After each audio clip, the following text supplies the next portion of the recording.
আহকচোন আমি দস্যু অঙ্গুলিমালৰ কাহিনীৰে এই শ্লোকভাগ বুজিবলৈ যত্ন কৰোঁ।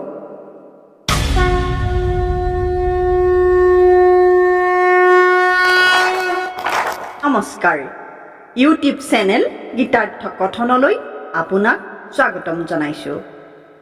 শ্ৰীমদ ভগৱত গীতা এই গ্ৰন্থভাগীৰ এটি সৰল অনুবাদ আপোনাৰ সন্মুখত উপস্থাপন কৰিব বিচাৰিছোঁ। আহকচোন আমি এই শাস্ত্ৰভাগীৰ ভিতৰলৈ সোমাই যাওঁ। অথ দ্বিতীয় অধ্যায় শ্লোক সংখ্যা ৭৫। ইহ সর্বত্র নভিস্নেহ তৎপ্রাপ্য শুভাশুভম নাভিনন্দতি নোদ্বেষ্টি তস্যৎ প্রজ্ঞা প্রতিষ্ঠিতা। সরল অর্থ, যিজন ব্যক্তি সকলো বিষয়তে আসক্তিহীন, যিজনে ভাল কিবা পালেও খুব আনন্দিত নহয় বা বেয়া কিবা পালেও অসন্তোষ প্ৰকাশ নকৰে, তেওঁৰে প্ৰজ্ঞা প্ৰতিষ্ঠিত হৈছে, সেইজনেই স্থিতপ্ৰজ্ঞ। সৰল পদ্য ভাঙনি। যিটো জন সৰ্বক্ষেত্ৰে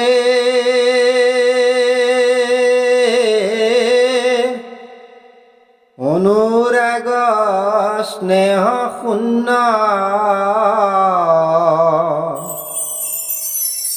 শুভাশুভ ফল কলভিয়া,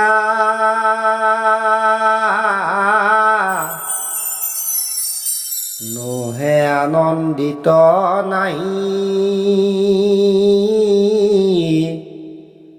অসন্তোষ যাৰ তাৰ আছে প্ৰজ্ঞা প্ৰতিষ্ঠিত।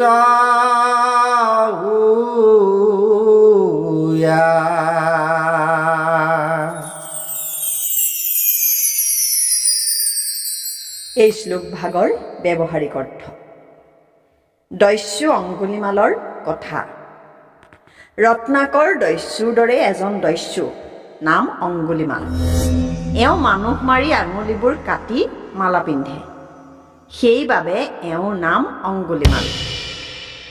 এওঁ লোহিত পানী, অৰ্থাৎ এওঁৰ হাত সকলো সময়তে মানুহৰ তেজেৰে ৰঙা হৈ থাকে। তেওঁ যিখন হাবিত থাকে সেইফালে কোনো মানুহ নাযায়।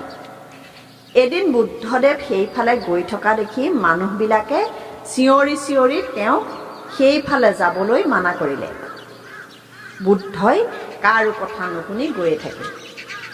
অঙ্গুলিমালে তেওঁক দেখি খেদি আহিল, কিন্তু তেওঁ বুদ্ধক ধৰিবলৈ ইমান দৌৰিছে, তথাপি সাধাৰণভাৱে খোজকাঢ়ি গৈ থকা বুদ্ধৰ ওচৰ চাপিব পৰা নাই। দূৰত্ব বাঢ়িহে গৈছে। উপায় নাপাই অঙ্গুলিমালে চিঞৰিবলৈ ধৰিলে, ঐ বুদ্ধ, তই স্থিৰ হ। বুদ্ধদেৱে উত্তৰ দিলে, মই স্থিৰ হৈ আছো, তয়ো স্থিৰ হ। অঙ্গুলিমালে বুজিব লগা কথাখিনিতো বুজিছেই, জানিছেই বুদ্ধ সাধাৰণ মানুহ নহয়, কিন্তু তেওঁ আচৰিত হৈছে বুদ্ধ গৈ থাকিও নিজকে স্থিৰ বুলি কৈছে, আৰু অঙ্গুলিমালে ৰৈ থাকোঁতেও তেওঁক অস্থিৰ বুলি কৈছে।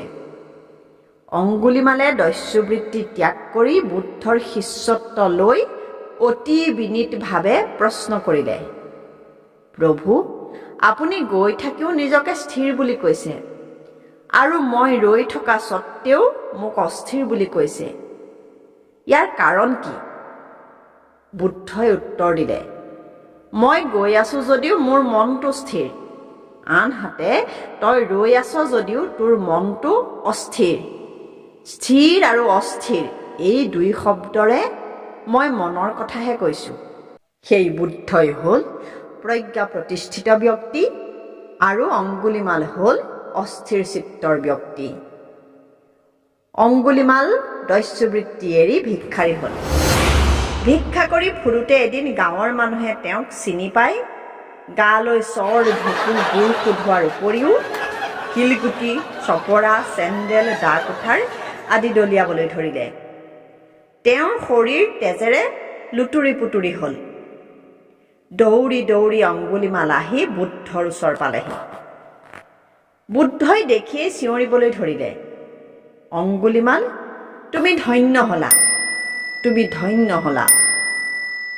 অংগুলিমালৰ আকৌ আচৰিত হোৱাৰ পাল। সুধিলে, প্ৰভু, মোৰ এই অৱস্থা দেখিও আপুনি মোক কিয় ধন্য হোৱা বুলি ক'লে? বুদ্ধই ক'লে, শুনা অংগুলিমাল, তুমি নৰহত্যাৰ দৰে যিবোৰ জঘন্য পাপ কাম কৰিলা তাৰ ফল তুমি ভুগিব লাগিব। তোমাক মই ধন্য এইবাবেই কৈছোঁ যে তোমাৰ পাপৰ ফল এই জন্মতে ভোগ কৰিবলৈ পালা। গতিকে তুমি এতিয়া পাপমুক্ত হলা। পৰৱৰ্তী জীৱন তোমাৰ সুন্দৰ হ'ব। এই শ্লোকভাগৰ প্ৰসংগত এই সাধুটো এই কাৰণেই অৱতাৰণা কৰা হ'ল যাতে এই অংগুলিমালৰ দৰে কেতিয়াবা আমিও হয়তো অংগুলিমালে ভোগ কৰা অপমানখিনি ভোগ কৰিব লগাত পৰিব পাৰে। তেতিয়া আমাৰ সিদ্ধান্ত কি হ'ব তাক যাতে আমি নিৰ্ণয় কৰিব পাৰোঁ। মানুহৰ জীৱন বৰ জটিল। আমিতো সকলোৱে কওঁ যে মান সন্মান বজাৰত কিনিবলৈ পোৱা নাযায়। মৰম, স্নেহ, ঘৃণা, অৱজ্ঞা, নিন্দা, প্ৰশংসা এইবোৰো বজাৰত বিক্ৰী নহয়। কিন্তু এইবোৰোতো সমাজত আছে। এইবোৰকো মানুহে অমূল্য সম্পদ বুলিয়ে ভাবে। খোলাকৈ মোক সন্মান কৰক বুলি কোনেও প্ৰকাশ নকৰে যদিও সমাজৰ আগশাৰীত বহিবলৈ, নেতা হ'বলৈ, ডিঙিত সন্মান কৰি যচা গামোচা এখন ল'বলৈ, অনুষ্ঠান এটাৰ সভাপতি বা সম্পাদক হ'বলৈ ইচ্ছা নথকা মানুহ কেইজন আছে বাৰু? অসন্মান কৰিলে, নিন্দা কৰিলে, গালি পাৰিলে বেয়া নোপোৱা মানুহ কিমানজন ওলাব? লাখ বা কোটি টকাৰেও সন্মান কিনিব নোৱাৰি বুলি আমি সন্মানৰ মূল্য লাখৰ বা কোটিৰ ঘৰলৈ নুঠাওঁ জানো? গীতাৰ এই শ্লোকভাগে কৈছে, আপুনি সেইবোৰ নিবিচাৰিব। কোনোবাই ৰঙা দলিচা পাৰি গায়ন বায়নেৰে আদৰি নিলেও যি, ডিঙিত জোতাৰ মালা পিন্ধালেও, গালৈ গেলা কণী থুই খেকাৰ পেলালেও সি। কোনো ক্ষেত্ৰতে কোনো কাৰণেই আপোনাৰ মনৰ উত্থান বা পতন নঘটক। তেতিয়াহে আপুনি স্থিতপ্ৰজ্ঞ হ'ব পাৰিব। ইয়াৰ কাৰণ হ'ল বহুতে তোষামোদ কৰি আপোনাৰ পৰা সুবিধা আদায় কৰিবৰ বাবেই প্ৰশংসা কৰে। গতিকে এনেকৈ হ'লে আপুনি ঠগ খাব পাৰে। কেতিয়াবা আকৌ আপুনি কোনো বেয়া কাম, সন্মানহানিকৰ কাম নকৰিলেও হিংসাৰ বশৱৰ্তী হৈ কোনো লোকে আপোনাৰ বিষয়ে পাবত গজা গল্প, গুজব উলিয়াই আপোনাৰ সন্মান হানি কৰিব পাৰে। আপুনি যদি সঁচাকৈ তেনে একো বেয়া কাম কৰাই নাই, এদিন সত্যটো ওলাই পৰিবই। তেতিয়া সেই অপমান কৰা মানুহখিনিৰ ওচৰত আপোনাৰ সন্মান বহুখিনি ওপৰলৈহে উঠিব।